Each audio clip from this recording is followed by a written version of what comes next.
back here at Real Sports Talk. Let's switch the flow to a little NFL draft talk. All right, the talking heads talk about all type of stuff in the NFL draft. To me, it's a waste of time. Yes. But As anyway, every year. As every year. Like, who really sits there? Why am I sitting down to watch Combine this is a draft? big waste of time. When I could just for 5 minutes just look at the list after it's over. Oh, you went here? Oh, okay, cool. Great, I'm done. I'm going back to my life. Anyway, all right, two biggest names in this draft, Mariota, Jameis Winston. Jameis Winston, Florida State quarterback. Who do you like? Who do you think is a better pro prospect? Winston. Hands down. In the next 5 years, you'd say Winston. Winston. No questions asked. I'd agree with that. Really? I'd agree with that. I'll go Mariota. Decision making is an issue though. I think Winston's a better prospect long term. I love how everybody tries to compare him to like Ben Roethlisberger. I'm not finna do that. Exactly, and I'm like, I'm not finna do that. I'm over that. I'm over Like the big wind up guy. These comparisons are just so absurd. Absurd. It's like, can we just deal with what we're seeing here? Well, we know Winston I like how he's comfortable against the blitz early on. Because quarterbacks in the league, they're going to get that. Well, I like the fact that he's already used to being in the pocket, throwing from the pocket, and quick reads and tosses from the pocket. Cool with that. I like the fact that not only was he a winner there, but then he was a winner playing under tremendous scrutiny the next year, even though they didn't win, but they went undefeated that long, having the bullseye on his back. And with a worse team. On the back. With a team that wasn't as good. So I like him feeling that pressure right there that really Mariota has never had to deal with. I agree. But go ahead with Mariota. My thing, I'll just stay on Winston. My thing with Mariota is I like the upside and the athleticism. I like the decision making. He's going to have a lot of work to do as far as working under the pocket because of the shotgun offense he was in Oregon. Dealing with pressures, outside of the scrutiny and stuff. He's going to have to deal with all those things. But as we know, on this panel at least, it's going to take quarterbacks time. Yes, absolutely. And I think if I'm going to put time into something, I would want to put it in Mariota versus Winston. Now, going back to Winston a little bit, he threw a lot of interceptions last year. Again, and his team was not as good, like Jay said. The team was not as good, but I would say his competition, that ACC was basic, very basic. So he was going to make that criticism throughout college football, though. I think so, but I think in my opinion, the Pac took a bigger step on the West Coast than the ACC. I think the ACC was pretty solid. Pac-12's been pretty solid for the last 3 years. Right, and I would piggyback on you.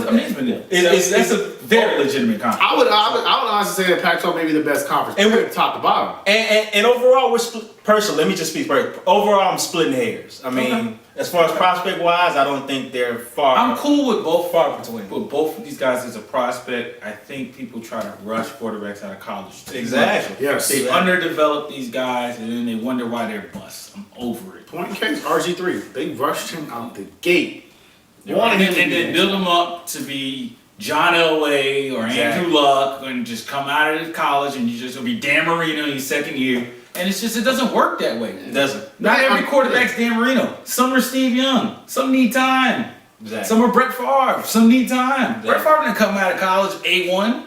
And I don't mind putting my time in. I put the time in for guys with talent. But don't rush it. All right, boys.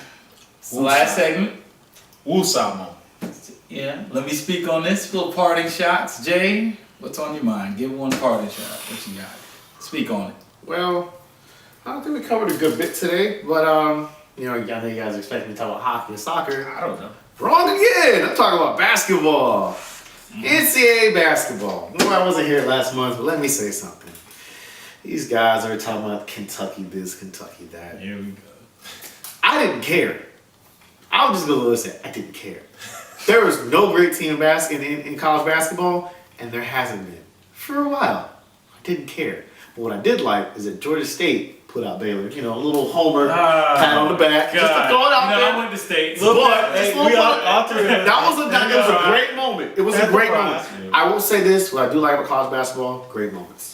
And I did like the fact that we did see two of the best teams play. And was actually, I caught some highlights, got to see a little replay. It was a pretty good game. I like that Wisconsin finally got over the hump and got into the finals. which is something they have not done. I like it. Props to the companies. And congratulations to Krzyzewski, padding up that resume.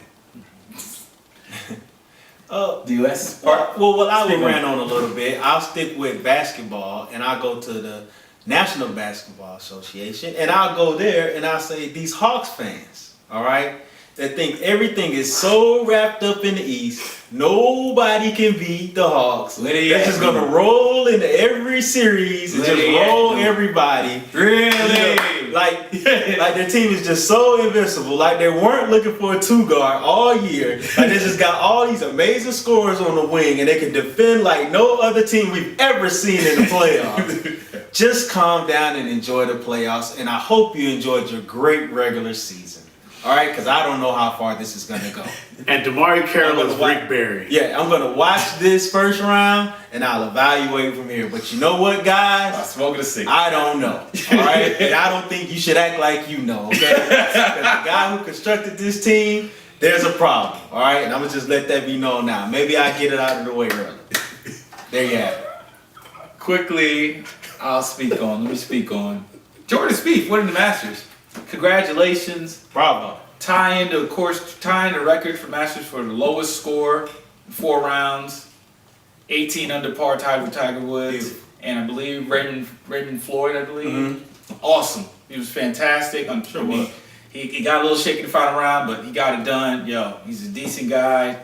Respect. Met the guy. Good job. Great job.